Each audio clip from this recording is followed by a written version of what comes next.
going to the church. Can I make it next week? You were struggling more than the struggle that you faced all these days in the past week. Maybe you were struggling this early hour whether to make it or not, but you've still made it or you've still tuned in. I'm sure God had a word. God had something very specific, tailor-made for them whom God loves, and God has brought you here. And we are so happy that you trusted that this is the place that God would speak to you. Let's pray and ask God to speak to us this morning. God, we thank you for all the good things that has happened in our life, Lord. Very specially and specifically, we commit this morning into your hand. There are people from different backgrounds. Maybe somebody is young, someone is matured enough, someone is going through a lot of struggles, despite all the different categories of people whom you brought here. Lord, one thing that we know, the word is the same, and when you speak dead things, hopeless things, everything that's troubling us, Lord, we know that it is going to come to life. Speak to us, Lord. In Jesus' name we pray. Amen. I'm going to talk to you about a very depressing psalm. You could be telling me, brother, Bible verses or scripture portions are generally something that we read it when we are depressed, but you're talking to us, you're telling us that there's something that a psalm that is depressing. Why do I say it's depressing? Because it was written by a man who was very disturbed. It was written by a man who was very disturbed and depressed about something that's happening. He comes from a very dysfunctional family. His father is a man who rebelled against authority. He comes from a family that really did not want to subdue itself. They were not humble people. Despite all of that, this young man decides to serve God. This young man decides to be somewhere in the house of the Lord, to be of some use. But despite all of that, he is currently facing a challenge. And when he is facing a challenge, there are 2 chapters back to back. If you ask me, I think you should, when you read the first chapter, you should not skip it without reading the second chapter. These 2 chapters go hand in hand, and this is what I want to remind you. Though I'm going to take from one chapter, I'm going to take most of the verses, but I'm sure when you go back or when you have some time this day, please read the second chapter also. It's found in the book of Psalms, chapter 42. The Psalms chapter 42 is written, it's from a man whose name is Korah, the sons of Korah. And this man is writing about his present situation. He's writing about something that's disturbing him. He's writing about something that's troubling his present situation, and he's addressing it to God. And what is that he was going through? What is that he wants God to do? That's what I want to remind you. That's what I want to tell you this morning.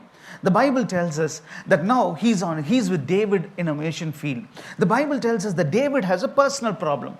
David and his son Absalom, they are now into loggerheads. There's no peace in the house, and so Absalom wants to kill David. David wants to escape from Absalom. There's a lot of chaotic movement, and now David is out in the field. He's not in the palace. He's come out of the comfort zone, and now David is very restless. He's not very sure whether he's going to get back his son alive. He's not very sure whether his son is going to accept him. He's not very sure whether things are going to be like what it was many years ago. His son has grown up and things are very different. He has his own way. He has his own thought process. Now many things are not okay at all, and David is very disturbed and he's depressed. But somewhere he brings a young man, the sons of Korah, and this young man is also with David. Now this man must be thinking, it is his problem, it is his family problem. Why am I shaken into this? Why am I going through this trouble? Maybe this man is very irritated, he's very disturbed, he's troubled because he's nowhere connected to the problem. He's not a direct ally to the problem, but because he works for the king, because he works in the palace, because he's a government servant, now this man is also pulled and he's somewhere outside, and he's talking to God about all that's happening.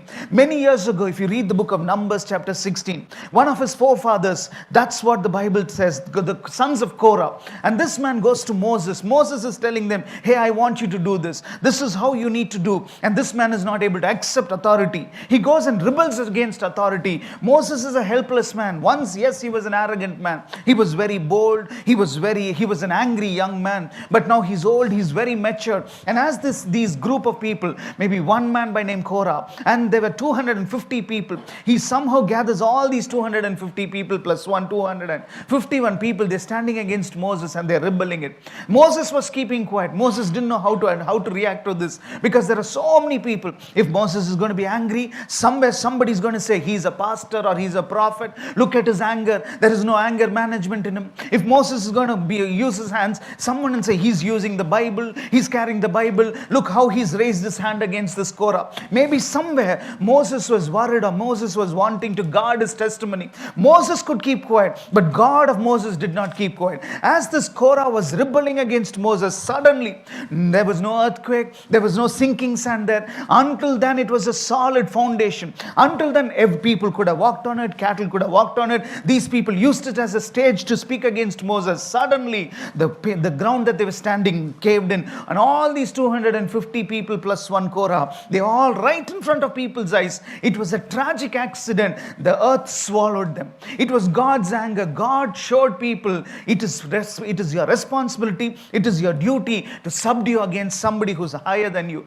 It is your utmost duty to listen and to obey someone whom I have placed above you. But these people did not want to bother about it. And suddenly the land that they were standing, it caved in. So now these sons of Korah, that is their duty to serve the kings. Now this man, maybe somebody had told, remember many years ago, 250 people of our family, within few seconds, we did not even get their body. There was not even a good funeral arrangement that took place. They all were killed. They were all buried alive. Usually people are dead and then they go and bury. But in our family, 251 people, they were all buried alive. So this young boy by name Korah, he does not want to rebel. He could have gone to David and said, sir, this is your family problem. I have a family. I think I'm not okay with this desert food. I think I'm not really comfortable with the food outside. Give me a vacation. Give me a day off, or give me a holiday so that I can go back. He could have done that, but he says, I don't know why God has placed me. I don't know why I'm here. I don't know what is God's big plan for me, but God has put me here. I'm not liking it at all. I'm not very comfortable. I don't want to be here, but I don't know why God has kept me here. I want to stick on to David. One side, he sticks on to David, but the other side, he is now grumbling. He is now a man who's now speaking many things against God. The Bible tells us this is what happened. It says, if you read the book of Psalms chapter 42, there's something that I wanted to remind you. The first thing that I want to remind you is the 5th verse that says like this. Your sharp arrows are in the... I'll read it for you. It says like this. Why are you cast down, O my soul, and why are you disquieted within me? Hope in God, for I shall yet praise him with the help of his countenance. The first thing that I want to remind you is, there are three points where he repeatedly says this, and the first thing that he says is, why are you cast down, O my soul, and why are you disquieted within me? Now this man is talking about a very disturbing spirit that is operating him, and this man is talking within himself. There's a lot of noise that he's hearing. Why are you here? Why don't you throw your papers and walk away? Why don't you tell this man, I don't want to report you anymore? Why don't you tell this man you don't like the job at all? Why don't you tell this man that I have a big clout and I'm going to walk away from this place? He could be thinking of so many things, but now rather than, he's a very timid man. He's a man who fears God, and now he's talking to himself. He's talking within himself, and he's telling, why are you discouraged? He's not talking about situation. He's talking to his soul. You are not like before. You're pretending. Somewhere you're pretending as if everything is okay, but you're smiling on the outside. You're working. You're going to work every day. You're standing with your boss. You're taking care of all the responsibilities given to you, but you're not okay. Your soul is not okay. Your mind is not okay. Your body is not okay. He's talking about the situation, and he's looking into himself. And immediately the next portion of the verse, he says like this. He says like this. Hope in God, for I shall yet praise him for the help of his countenance. Many things were acting against him, but he's talking to himself, and he says, why don't you hope in God? Why don't you start trusting in God? Why don't you look at God? Why don't you ask God to help you in this situation? There was a young Midwestern lawyer, and this young Midwestern lawyer was going through deep depression. He was going through so much of deep depression that people, his friends, when they came into the house, if they see any sharp objects, they used to take it, and they used to trash it. And this lawyer thought he would never get back to profession again. He thought, I'm a failure. I don't know why I'm getting into this depressing thoughts. I don't think I can do anything in life. I don't see myself proceeding further anymore in life. I think my life has almost come to a standstill. He was talking within himself, and these words within himself about how he has lost every option, how he's exhausted every good opportunity, and there's nothing more in life, and he can never become anybody big. His friends knew there was a deep deep depression that's running in his mind. So they kept all the sharp things away from him, and they were patiently, very, very carefully guarding him by the night and the day. At one point of time, this man, his name was Abraham Lincoln. Abraham Lincoln, a Midwestern lawyer, thought, professionally, I'm a failure. Physically, I'm drained. Emotionally, I don't have anybody to support, and I don't see myself going anywhere. Friends, you and I know who's Abraham Lincoln. Today you go to America. Today one of the big limousines that people come to fetch you, one of those prestigious cars are named after Abraham Lincoln. They say this is one president who always had a heart to people who went through depression. This president was always there to stand with people who were oppressed, who were going through troubled waters. Maybe professionally, as a lawyer, he was a failure. Maybe all his friends said, yes, he's going through depression. Yes, somewhere he's talking to himself. Or maybe somewhere he's not able to face the reality. But this man, he became the president of America. Maybe there's somebody who's over here. Maybe it is not your voice, it is your spouse, or it is your son, or it is your daughter, or it is your father, or maybe your boss, or maybe a pastor, or maybe a congregation member. Somebody's telling you, you are a failure. There's nothing. If at all you had to be a successful person, by this age, by this stage, by this time, you should have been here. By this time, you should be here. And that is when we would accept you as success. Maybe in their eyes, you failed terribly. Maybe in people's eyes, you have not qualified. Maybe for somebody to call you a successful person, you are still way down below their expectation. Yes, very true. But in the eyes of God, and this is what the son of Korah said, why are you downcast? Initially, he starts like that, and then he talks to himself, and he says, I'm going to hope in God. I'm not going to look at the situation. Yes, everything is disturbing me. It is leading me to the deeper depression, but I'm going to hope in God. Somewhere God is going to do something for me. And the second thing that this man did was, it's found in the book, the same chapter. He again talks to himself. He says, again, he talks about why things are going down. In the same 42nd chapter, 11th verse, it says, why are you cast down, O my soul, and why are you disquieted within me? The second thing that he again talks is, he says, why are you doing this? Maybe initially he says, I'm going to hope in God. I'm going to look at God. I'm going to listen to God's word. I'm going to really come back to a normal life. My past is very troublesome. My present is hopeless, but somewhere I'm going to trust in my future. But again, when you come from the 5th verse, slowly God encourages him. Slowly there's a spirit of encouragement. But when you come to the 11th verse, again you see this young man talking to himself, and he says, I don't see a future. I don't think what I'm starting now, I don't think what I'm doing now is going to be successful. He talks about something. Friends, when you go back home, if you read this entire chapter, 42nd and 43rd verse, 43rd chapter, he says like this, if you read number of eyes, maybe take NKJV version or KJV version, if you count the number of eyes, it is 14 times when he talks about, I am going through this, it is I who's suffering, it is I who has no friends, it is I who's all alone, it is I who's facing this. 14 times he talks about I. Then he talks about me 16 times. 16 times, who knows what I'm going through. Maybe this is my problem, this is me. And then finally 21 times my. So if you read the whole chapter, 51 times, he's so self-centric. He's talking about his own situation. He's talking about how helpless he is. I, me, my, all these put together 51 times. Okay, fine. You're so self-centric. You are looking at your situation. You say there's nobody in your life. You say you're all alone. You say everybody's forgotten you. You say people used you, people trashed you now. Now you say nobody really wants to talk to you when you need them. Everything is fine, sir. How many times did you address God? If you read these two chapters, only 21 times. 20 times he talks about God, and one time he talks about Lord. And if you read the whole chapter, that's the problem. This man is so concentrated about himself. He's looking at himself. He's looking at about what he's lost. He's looking about how people have cheated him. He's looking about how helpless situation is. He's looking about how people have branded him. He's looking about how people have really lost trust on him, like how so many young boys or young women or young girls go through. This man is also going through this.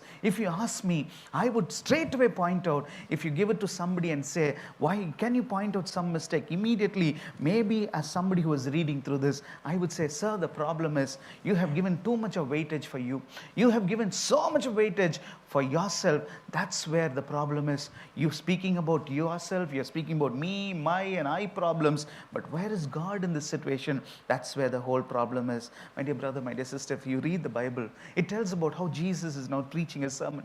And as he's preaching, finally there's somebody says, sir, it's too late. Your sermons have been extending for a long time. I think these people who are listening, they're slowly going through tiredness. They're now into a fatigue mode. I think we should send them away, because if we send them now, that's when they'll be able to go home even before it is going to be dark. They'll be able to go home and cook some food for themselves, and they will be able to rest and then get ready for tomorrow's work. But Jesus says, no. If I'm going to disperse them now, as they go, they will faint. They don't have any energy. And the man immediately looks at him and he says, we are in a desert, sir. Please look at the situation. Look around, sir.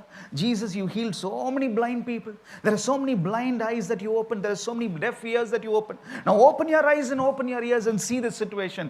Maybe they wanted Jesus to see. It's only a desert. And in this desert, there's nobody who can provide for us. In this desert, there's nobody who can come to our rescue. Why don't you open your ears and look at people and look at situation? There's no sound or there's no voice or noise of any help. That's what a man was trying to preach and teach Jesus. But when I read those verses, it says in the desert, the Bible tells me Jesus made them sit on the grass. That's something that I was really happy about. Maybe nobody's bothered. Where did you sit? I sat in the second row. I sat in the white sofa. I sat in the brown sofa. I sat in the last seat. I sat on a gray sofa. Nobody's bothered. All that they would ask you is, did you go to church? There are many people who would want to come to church, but they may not be able to. There are many people who would say, I wanted, but till the last minute I really struggled, but something went wrong. I didn't. Nobody's bothered. All that they wanted, did you go or did you not? But here the Bible says, all that you and I wanted is, in the desert, God fed them. But the Bible tells us, in the desert, God made them sit in a comfortable place. My dear brother, my dear sister, maybe now, when you look at your situation, my problem, it is I who's going through this. Nobody bothers about me. It is I who has to feed everybody. Nobody even bothers to ask me whether you had a morsel of food in your house. Nobody's bothered about my convenience. Nobody asks me. Every time people come to me, they want something from me. They ask me whether I can do this. They tell me what to do. But nobody asks me, do you need anything for yourself?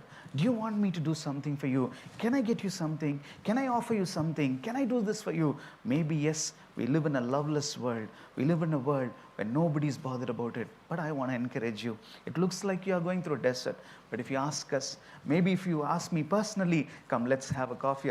Come, let's have a cup of tea. Or we will sit and talk. Me and my wife can tell you stories after stories. Even to this morning at 10:20, I will tell you the challenges that I'm facing.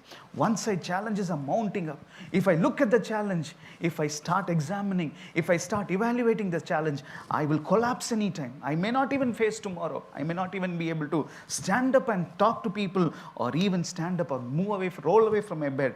Those are the challenges that I'm facing. But despite all this, I am going through this. There's nobody for me. I don't have a background. I don't have a godfather. My father is a retired man. He's 75. There's nobody in the ministry. There is nobody. Yes, there's a lot of sad story. But if you ask me and my wife, next year by this time, we will be a couple blooming with joy. We will have testimonies. Yes, we went through COVID times. I don't even know next Sunday whether there will be a gathering over here. According to Chennai, according to Tamil Nadu rules, there's not going to be any religious gathering or social gathering, or there's not going to be any political gathering. So next Sunday, where are we meeting? I don't know whether it's going to be Zoom, or I don't know whether it's going to be here. I don't know whether we have enough money to pay this month's rent. Nothing is stable. But one thing that I know, rather than the son of Korah, who was there to be a pastor, who was there to be a personal chaplain to David, he should have said, David, don't worry. God is in control. Yes, your son is rebelling against you. Yes, there's somebody who's giving a wrong counsel to your son. Yes, there's somebody who's a wrong thorn in your son's life. But don't worry about anything. There is a God. He should have spoken about it. But he's saying, I, me, myself, and that's the problem. But I want to remind you, there's a God who has a greater plan. And then I want to close with this final verse. It's again when you move to the 43rd chapter, it says like this, why are you, the 5th verse, why are you cast down, O my soul, and why are you disquieted within me? Hope in God, for I shall yet praise him, the help of my countenance and my God. Finally he's shaken. He says, I'm not able to go to church. I'm not able to perform my duties. I'm not able to be a good pastor. I'm not able to be a good chaplain in the church. I'm a fake. Because if you ask me personally, do you have faith? I would say, it's all duty, sir.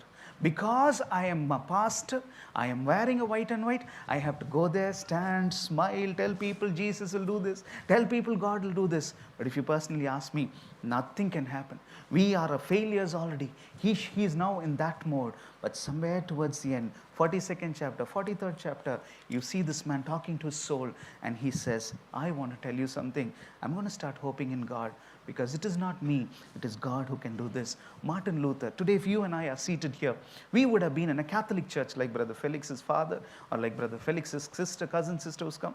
We would have been in a Catholic church, we would have gone through all those Catholicisms and all those wonderful teaching that's found in their churches. Why did you and I come here? Because there was one man who was a Latin, who followed a different language, yet this man said, I don't agree with these things. Why is the clergy alone? Why is the chaplain? Why is the father alone in the church having the Bible? I also want to have a copy of the Bible, sir. When you preach and teach to me, I also want to refer what you're teaching and preaching. Is it the truth? And this man started rebelling. And this man was a man who protested. And that's why the Protestants, that's why you and I are here. Whether it is the Lutherans, whether it is the CSI, whether it's the ECI, whether it's the Pentecostal, all these are people derived from the Lutherans. And this man by name Martin Luther, one morning he sees his wife, absolute full pitch dark dress, her band to her, apparel to her, clothing to her, all the extra fittings, everything was in pitch black color. Martin Luther is very disturbed because there were no phones, there were no WhatsApp, there were no communication. He looks at his wife Katie and asks him, Katie, who died? Why is the funeral? Who's the one whom we missed? And this woman looks at Martin Luther and she says, honey, I want to tell you, with deep regret, I want to announce Jesus is dead. This man is shocked. What are you talking about? What is that you want to communicate? She looks at him and says, for the past 1 week or more than that, I've been seeing you. You've been talking very discouraging words. There's so much of negativity in you. Every time when I talk to you, you're irritated, you're angry, you're not able to be nice, you're not able to be polite. Somewhere there's something going wrong in your mind. And looking at you, I think Jesus is dead. I think we don't have any hope in life. And that is the time. Through his wife, God spoke to Martin Luther. He went into his living room and he wrote this word, vivit. In Latin, vivit means he lives. Every time he passed through his living room, he looked at that word. When it said vivid, he says, there's a God who lives. Yes, things are very depressing. Yes, all the struggle, every challenge is now getting me nowhere. I'm still beating around the same bush. I'm still churning around the same little pond that I am. But I'm going to tell myself, every time he was going through this walking through his living room, he said, there is a God who lives. My dear brother, my dear sister, that one statement, today you and I are seated over here. Today we have a big cathedral, we have big churches. Today we have so many people who worship God. And how did this man say? Somebody told him, more than you, it is not about you, sir. It is not about your education. It is not about your family background.